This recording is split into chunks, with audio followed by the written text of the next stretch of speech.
Pica. Rogério Sampaio, medalha de ouro nos Jogos de Barcelona em 92, comentarista aqui dos canais de ESPN. Ele que Baíba já se impondo sobre a Alteza, segurou lá nas costas do adversário. Conseguiu aí 2 bons ataques.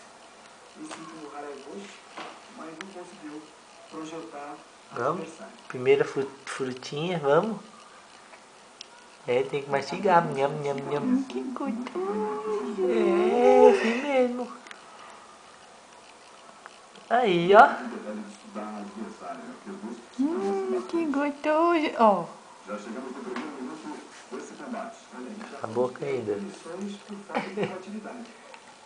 Essa primeira foi o trevo que vai impedindo, vai fazer a pegada no segundo. Essa pegada Não tá, né? Tinha que ter filmado a primeira vez. É, então diz pra câmera. por conta dessa pegada. Ele gosta da câmera. Ele né? gosta da câmera. Tem apenas 19 anos, né? Tem apenas 19 anos. Ajudou pelo que Gostoso. agora há pouco tentou definir a luta. Tá com bom. Mais uma vez ela, como é um pouco mais alta, ela tem essa vantagem, né? Vai sempre com a pegada nas costas da Alteza. E aí Vai, Lucas. conseguiu a imobilização. 17 segundos, 16. Vamos, o cara tentou contra a volta, acabou de baixo. Tentando para ganhar. É, tem que cuspir um pouquinho. Tem gostoso. E levar essa medalha de bronze. Já tem um Vasari. Imobilizou. Sem ação agora o Alteza. Termina o combate aqui, Valeu. Gostoso isso. Ele imobilizou e deu uma medalha de bronze para os participantes. Que perinha gostosa. Buscar durante esses quase 2 minutos de combate. Tá docinha essa, mamãe.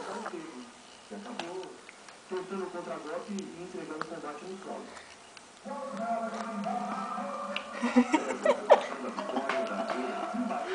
Que gostoso. Isso é muito gostoso.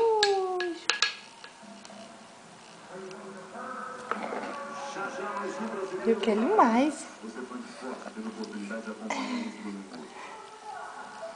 O Rafael Jajá, Davi Moura. O Davi Moura vai lutar contra o russo, Andrei Volkov. E aí o momento que o Kimbaeva conseguiu a imobilização. Vai o ataque do Kimbaeva. Que gostoso. Que acabou ficando por baixo e imobilizando.